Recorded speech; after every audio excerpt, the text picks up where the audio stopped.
Kacchidetat Shrutam Partha Tvayekagrena Chetasa Kachit Ajnana Sammohaha Pranashtaste Dhananjaya. This is a very emotional moment for me. It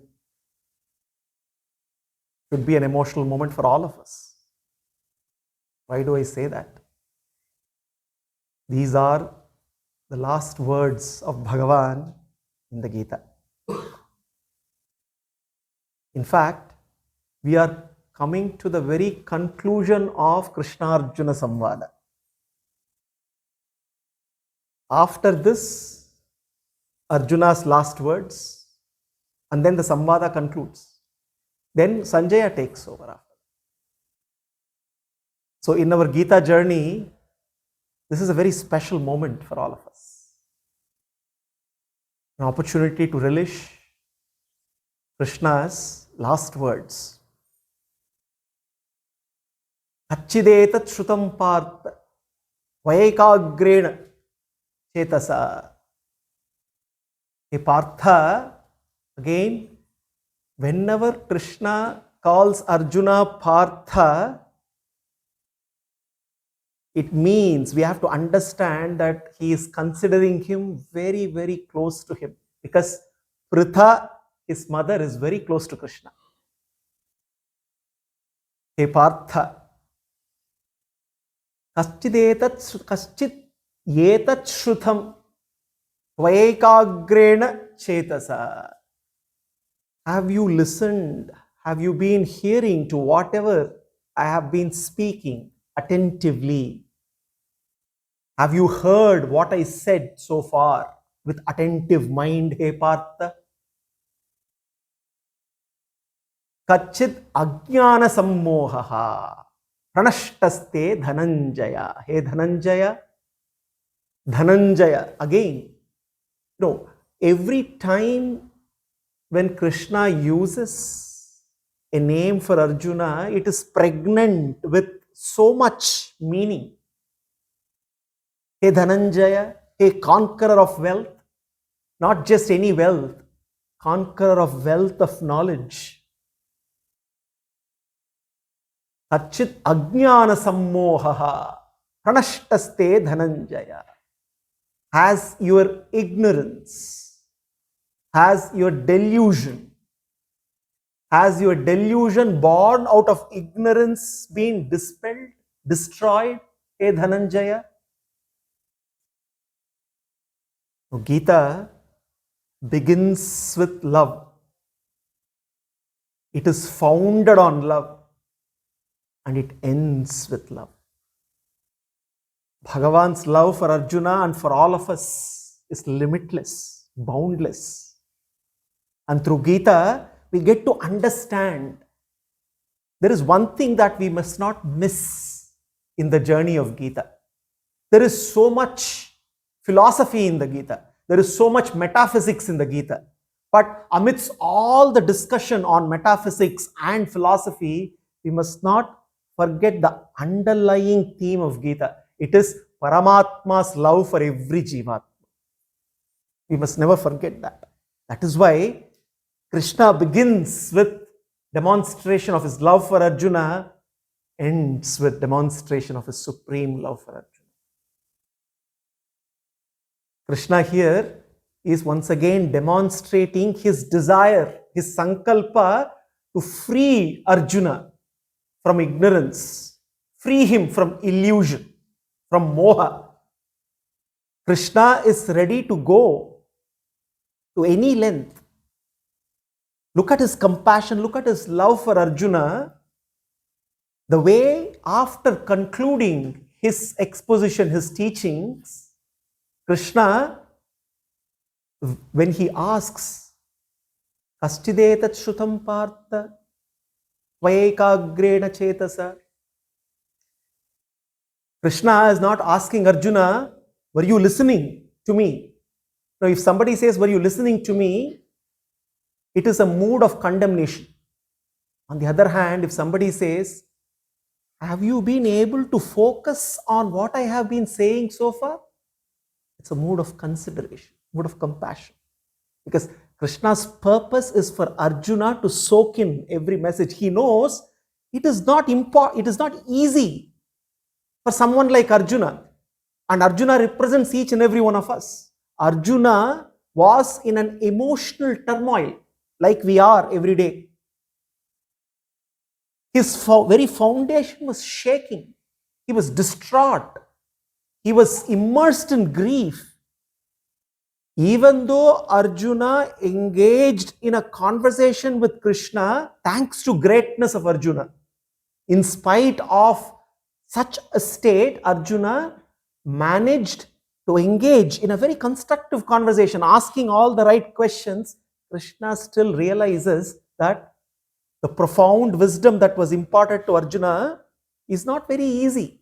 And he wants to be 100% sure that Arjuna did not miss out on any important message. And therefore, out of compassion, he's asking Arjuna, hey Arjuna, have you been listening to me with an attentive mind? Is your ignorance now completely dispelled? The darkness of ignorance? Is your delusion completely dispelled? No. If Arjuna would have said anything negative to any of the two questions, Krishna would have once again begun the entire Gita. Tatvevaham chatunasam natvam neme janatipaha nachaiva bhavishyamaha sarve vayavatah param. That's the very first shloka of Krishna's exposition of the Gita, where he actually starts to impart profound knowledge. Krishna possibly would have once again gone back. Such is his compassion, because he does not want Arjuna to miss out. So therefore, the concluding words of Krishna is pregnant with that supreme love for Arjuna, his compassion. And through that, he is asking, and Krishna, in that closing words, he uses a very, very important adjective. Tvaya chetasa. Tvaya eka agrena chetasa.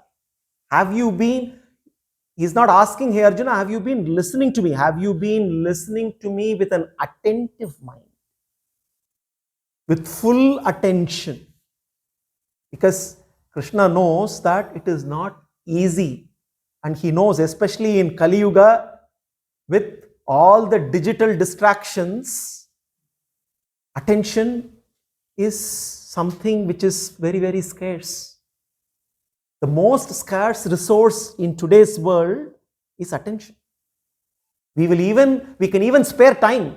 No, time management used to be one of the hot topics in the past.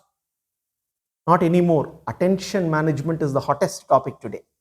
I can give 1 hour time to somebody, but am I giving my attention to somebody is a question mark. Because this digital device is constantly with me, provoking me all the time, whether I want it or I do not want it.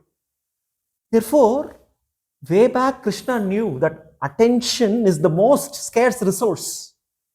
Therefore, tvayekagrena chetasa, ekagrata.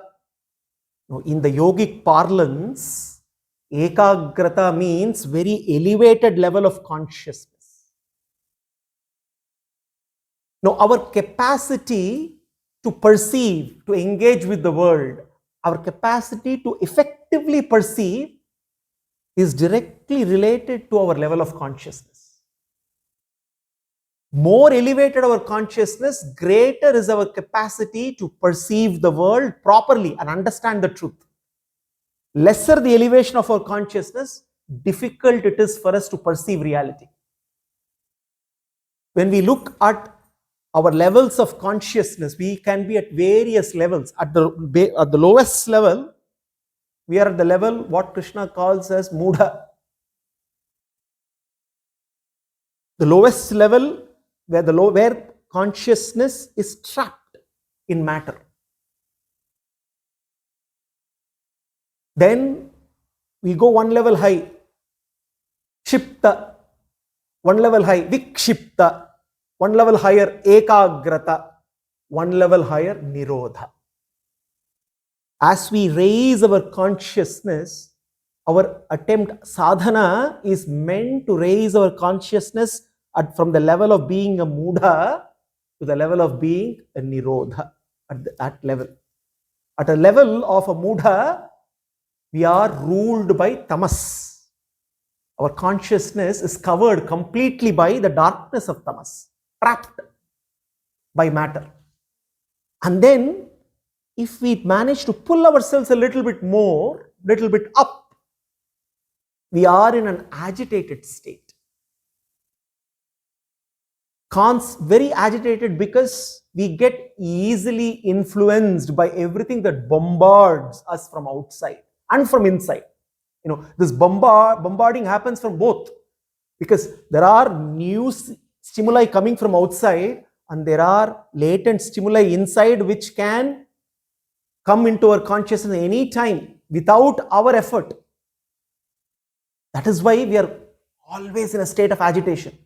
Even if we shut ourselves inside a room without really interacting with the world, we can still be agitated, because there is so much inside here.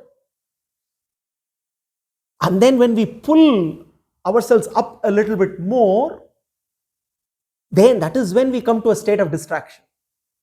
We all think we are in a state of distraction, or we are in a state of agitation, or we are in a state of Buddha.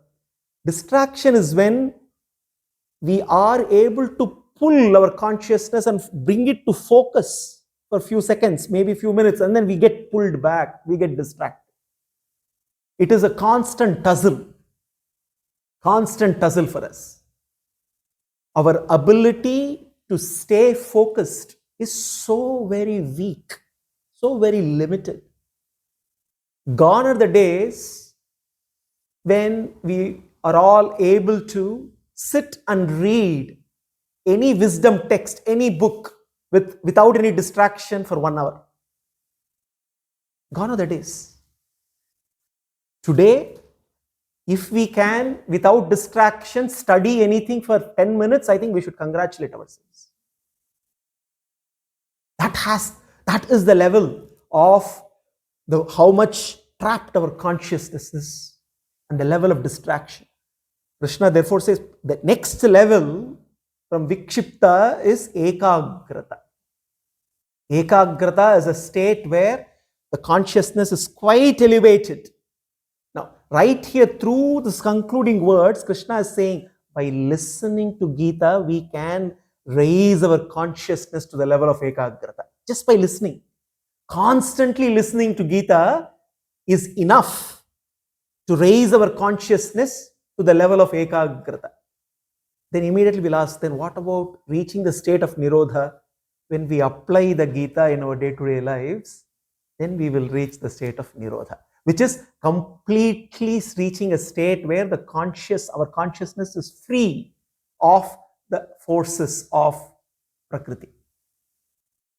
Krishna, therefore, by asking these two questions in his concluding message, is demonstrating his compassion to Arjuna as to say, have you been? Attention is so very important, and we many times mistake and misunderstand the role of attention and intention in our day-to-day lives. Intention is for the future, attention is for the present.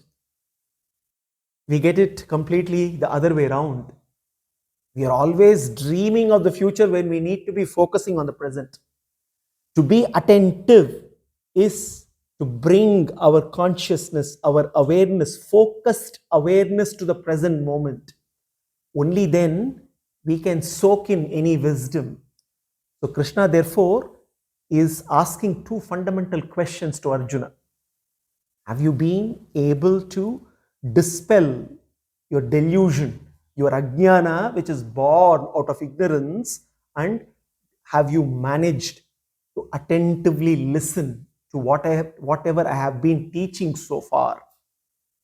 Krishna knows that it is very important that listening, using our ears, is so very crucial for any spiritual sadhana. So, continuing on where he left off on Palashruti, he is once again placing importance in his parting words on active listening, on listening to Krishna's words.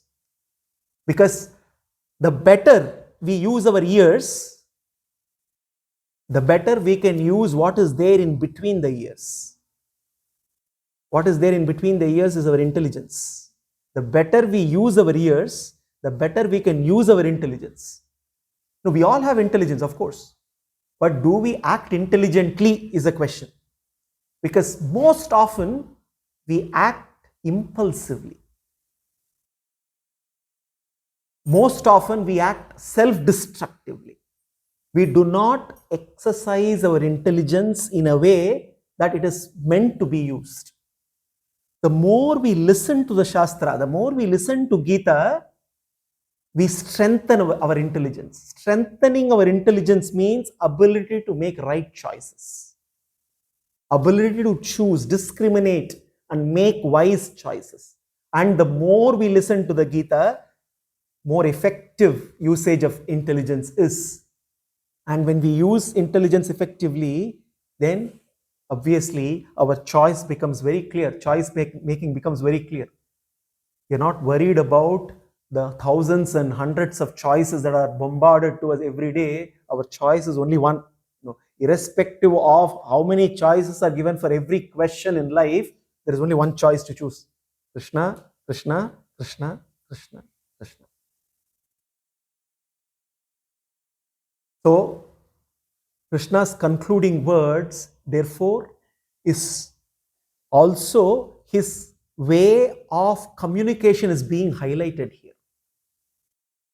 There is so much to learn from Krishna.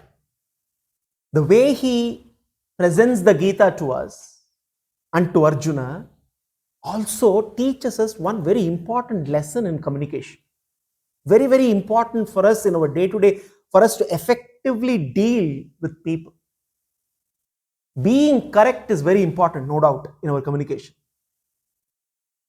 But being correctly understood is even more important. Now, we all strive to be correct in our communication, but are we being correctly understood by the other person?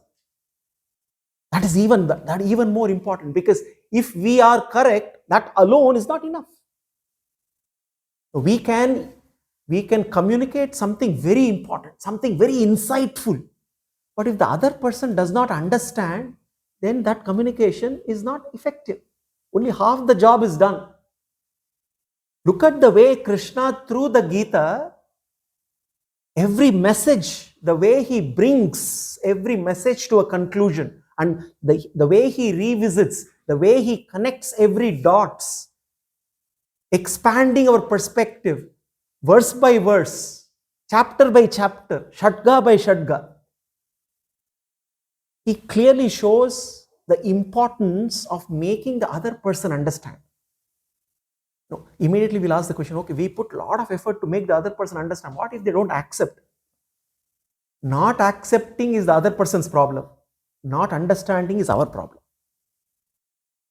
The other person accepts, doesn't accept, is his or her problem. But the other person understanding is very much our problem. If we need to be effective in our communication, Krishna demonstrates that towards the end of the Gita by very clearly saying, are you okay, Arjuna? Are you ready to now? Are you ready now? Have you understood whatever I have taught you so far? If not, please let me know. Now, again, the patience that Krishna demonstrates here. Now, Krishna does not just give prescription for action. He actually gives a diagnosis which is convincing to Arjuna. The conviction has to come. Again, another very important lesson for us. No point, somebody has a problem, somebody wants some advice, we give nice prescription. But people will not accept just prescriptions just like that. It's like you go to a doctor, the doctor straight away writes a prescription and gives, you will not accept it. The doctor has to convince you with the diagnosis. When there is conviction in the diagnosis, then the prescription immediately triggers action.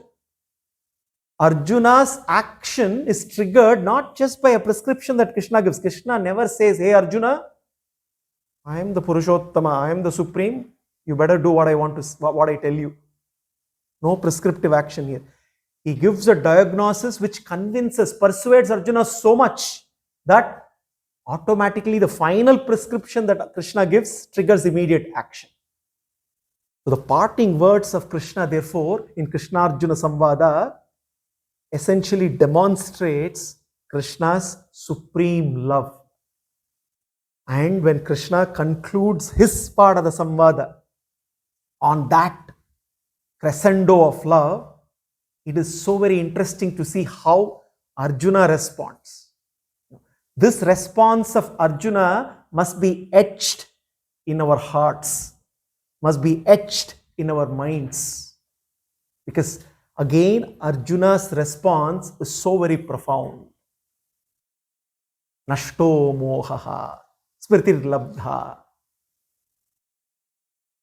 Hey Krishna, nashtaha mohaha, smritihi labdha. Vat prasadan mayachyuta. He qualifies. My moha is being destroyed, delusion is dispelled, ignorance is gone, washed away. My memory is restored. How? Thanks to you. Thanks to you, not Krishna. Thanks to you, Achyuta. The beauty here is Krishna-Arjuna Samvada begins by Arjuna addressing Krishna as Achyuta.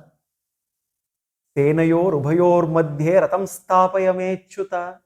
Go back to the first chapter. This is how Krishna is being addressed for the first time by Arjuna. Arjuna starts addressing Krishna as Achyuta. Arjuna concludes addressing Krishna as Achyuta. How beautiful and how profound. Hey Achyuta, Achyuta, the one who never slips. Achyuta, the one who never lets his bhakta slip. The one who never changes, is infallible.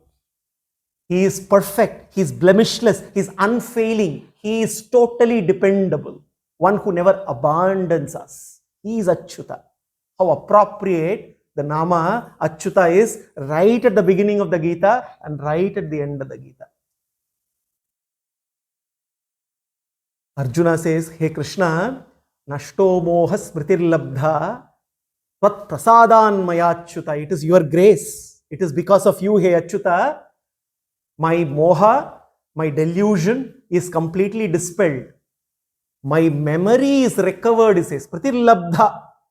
Memory is recovered. The memory, the knowledge. Here, smriti, the memory, the knowledge of what?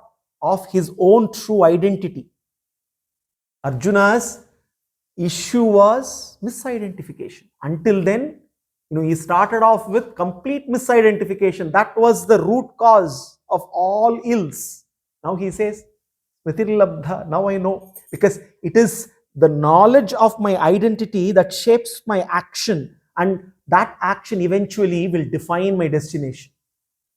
When my identity is misplaced, I end up doing all wrong actions and I struggle to go towards my destination.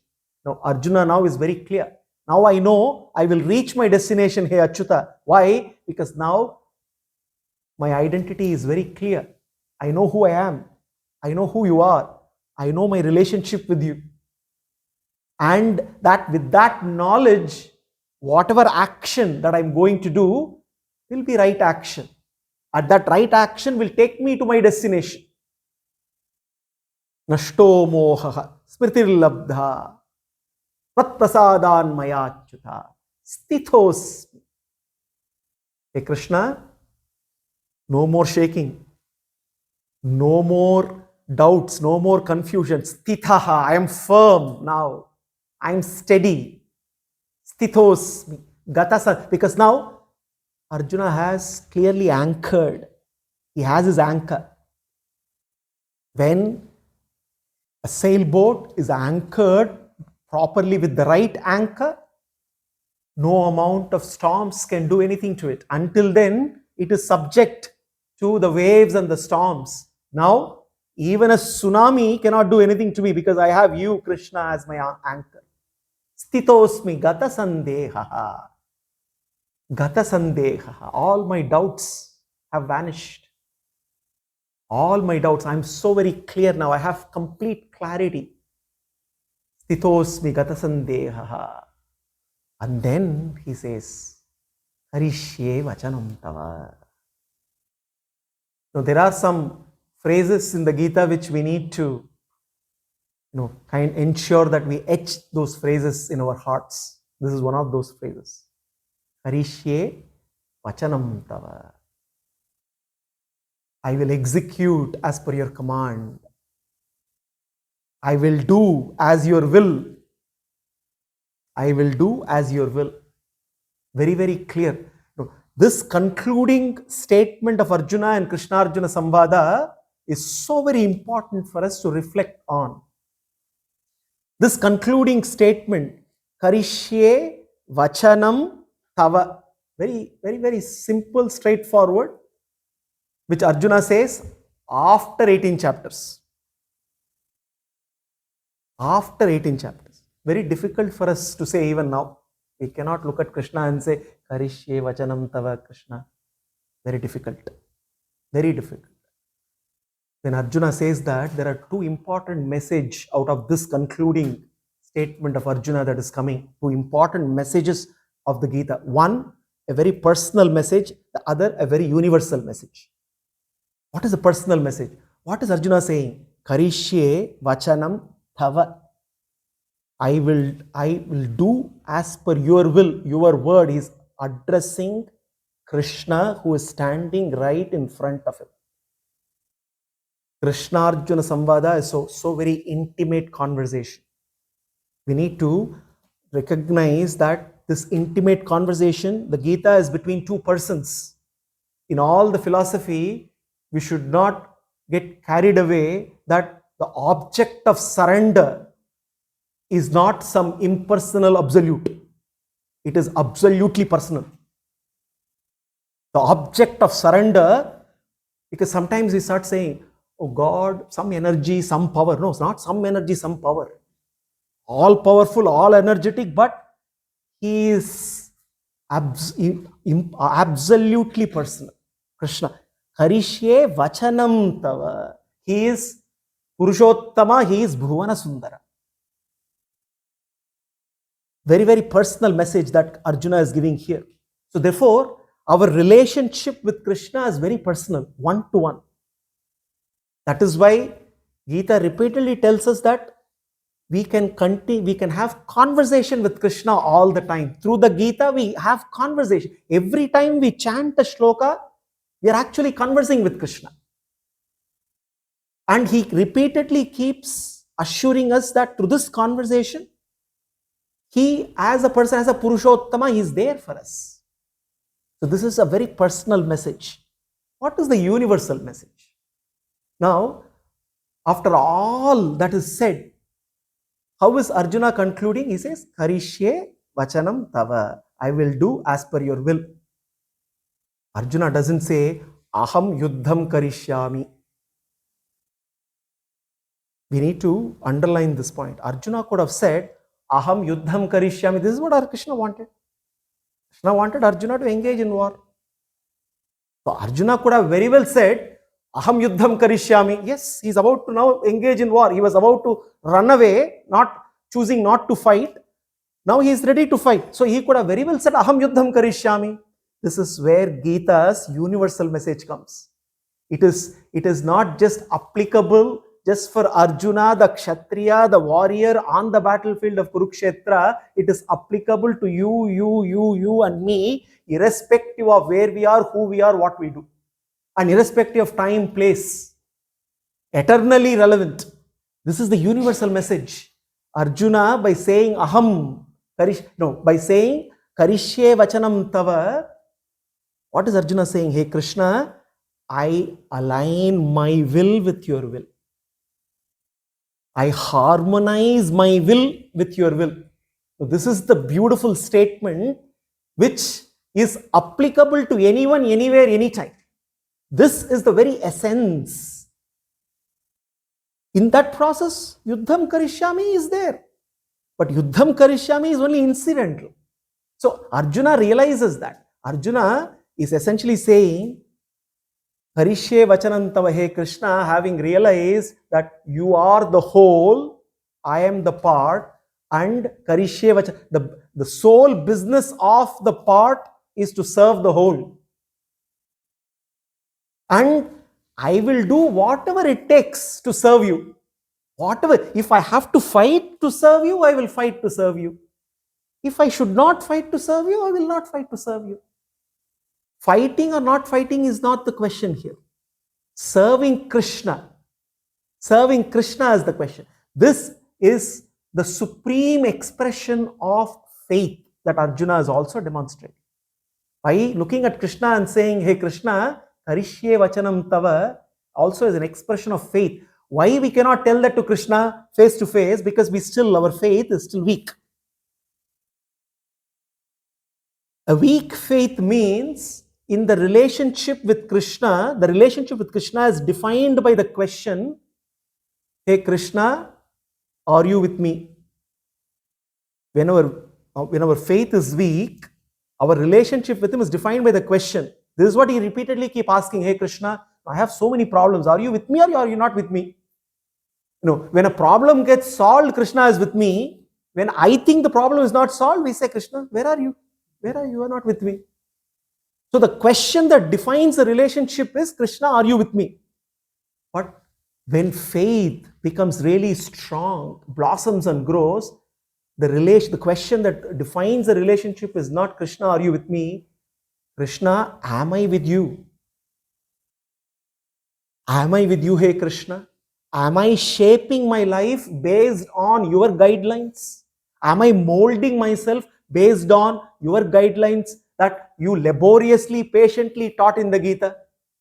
Am I molding my life based on those guidelines? When I start molding my life based on those guidelines, suddenly I discover, why am I even asking this question? Am I with you, hey Krishna? I know, because you are anyway with me. You have always been with me. It is only I who have moved away from you. By not being able to constantly remember you, it is I who have moved away from you. You have been ever ready, ever willing, ever waiting, ever working. You have been there for me all the time. It is me who have deviated. So therefore, I need to constantly ask myself, am I with you, hey Krishna? And when I ask that question, then it becomes very, very clear to me as to how everything that I do is in alignment to his will. So, Arjuna's closing remark of Karishye Vachanam Tava is also a conclusive lesson on how do we bring our will in alignment to Krishna's will. Our desires are so very difficult to manage. To bring all the desires under one desire, that is our ultimate goal. To desire Krishna, we need to bring everything else. Now, Karishye Vachanam Tava teaches us how do we elevate our desires in such a way by elevating our consciousness. Now, desire management, managing these desires can be easily understood by taking the example of managing people. People management, desire management are more or less the same. Typically, it all starts with a state of havoc. Put a group of people together, it's only havoc. Chaos. The current state of society. Desires, when they are just left on their own, create a havoc in the mind. And then the other state is the state of hegemony. For the sake of, for us to keep this clear in our minds, I'm using four H's here. Havoc, hegemony. Hegemony is where some desires take charge. This is tyranny, dictatorship. Just like in the people, you put a group of people, suddenly one dictator emerges and says, I am the best, better listen to me, otherwise I'll thrash you. Might is right. Whoever has strength will try to take over. Similarly, there are some loud desires which will try to establish hegemony in the mind, dictatorship, and they will pull us in a direction which we cannot say no. The next state is hierarchy. Now, to bring some order to a group of people, what do? We have to put some structure. There has to be an hierarchy, roles defined. You do this, you do this, you report to him, you report to her. Establish a level of hierarchy, rules, roles, regulations. Then there is some order to the group of people. The fighting, the noise, the chaos, everything will slowly come down. Similarly, even desires can be managed by establishing some hierarchy. And if we get the hierarchy of desires right, then we are moving in the right direction. We all say, yes, we have got our hierarchy, we have got the hierarchy done, but all our baser desires are at the top.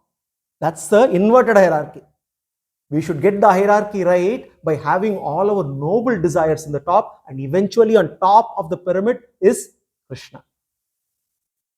And then we go to the fourth, highest level, harmony. Harmony. When will a group of people, it can be a small group, it can be a family, it can be a group, it can be a society, it can be a nation, it can be the universe. There can only be harmony when each and every individual aligns with the whole. Otherwise, it cannot be any harmony. Ramarajya, when we say, when harmony reigned, there was only one goal, one purpose, Ramakankarya. Every citizen had only one dream.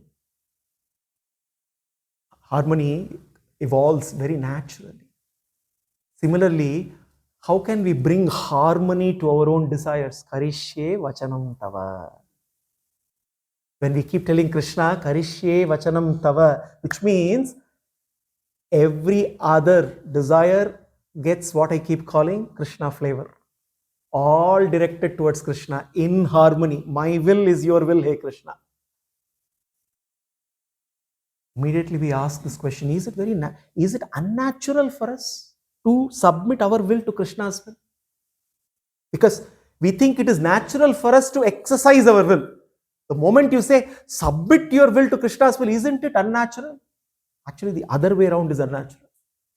Krishna in the 15th chapter, he says, Mamevamsho jivaloke jivabhutas sanatanaha manaha shashtani indriyani prakritistani karshati, he says. Karshati. When we are trapped by matter, by mind and indriyas, which are products of prakriti, every action we do is karshati. Karshati means struggle, which means our life and living is a struggle, continuous struggle. When can the struggle become smooth? When we submit our will to his will. Because why? Krishna says, Mamaivamsho jivaloke. We are amshas, he is the amshi. When the amsha aligns with the amshi, the struggle transforms into effortlessness. How can we do any action effortlessly?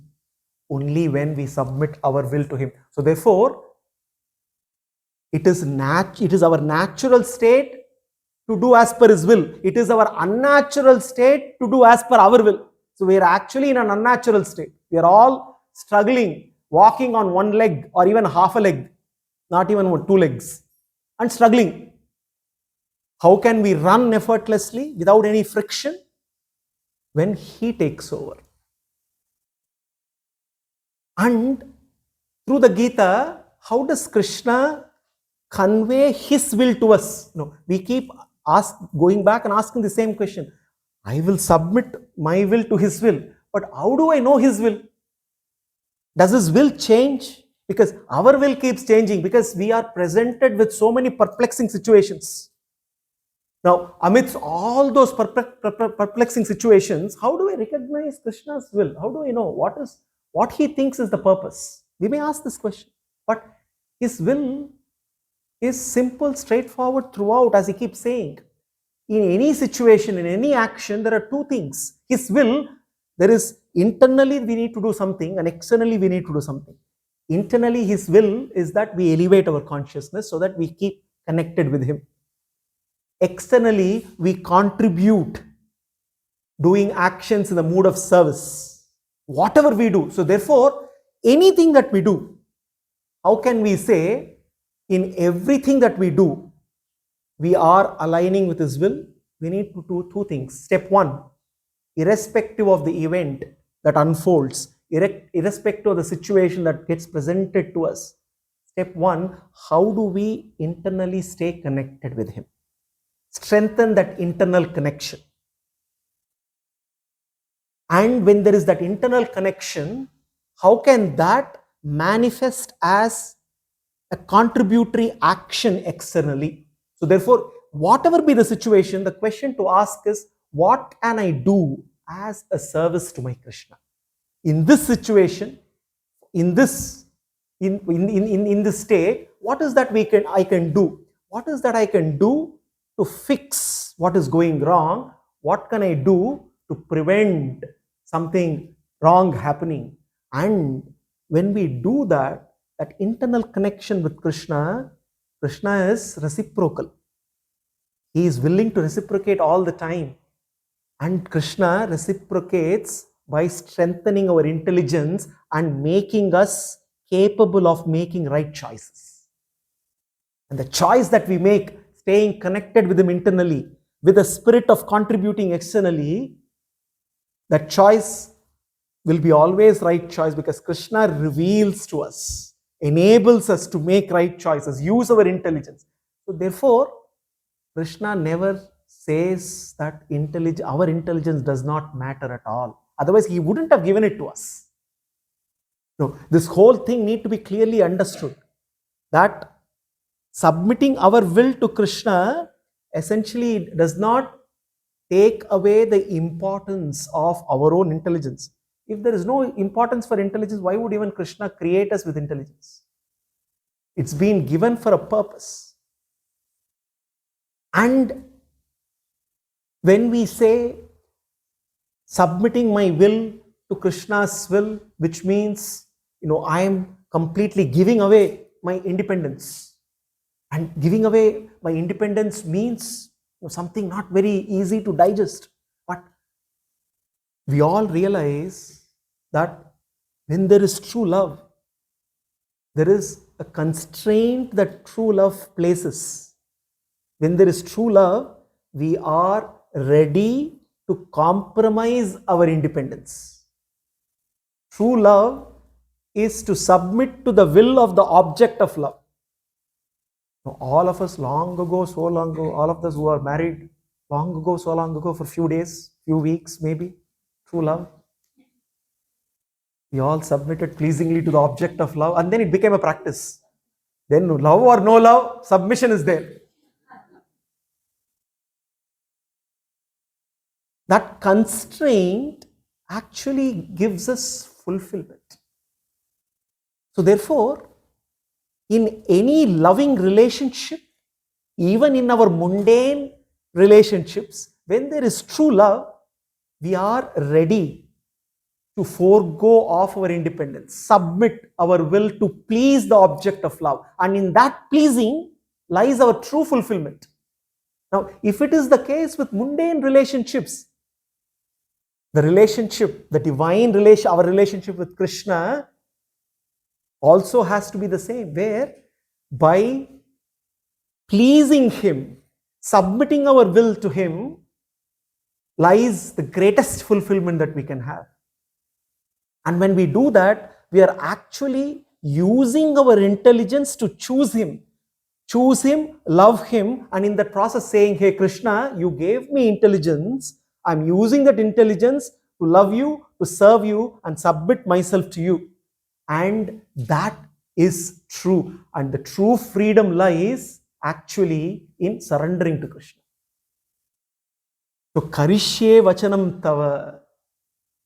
Arjuna is once again demonstrating the importance of what is the ultimate upaya and ultimate upeya.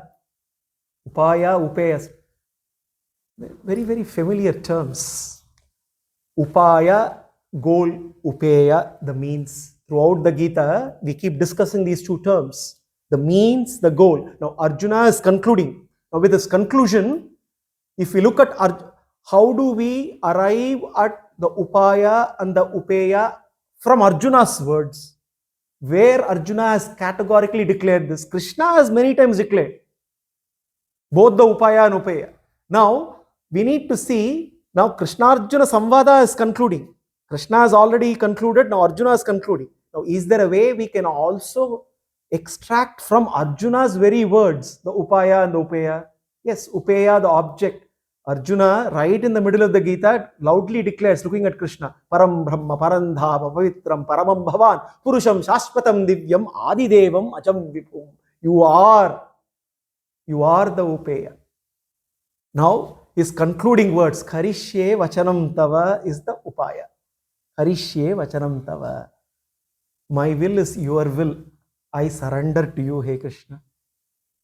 So, upaya, upeya are also clearly captured in Arjuna's closing remarks. Krishna has made his closing remarks. Arjuna has made his closing remarks. Krishna Arjuna Samvada is completed, is over. And then Sanjaya, who has been blissfully listening to this Samvada all throughout, finally gives the finishing touches to the Gita.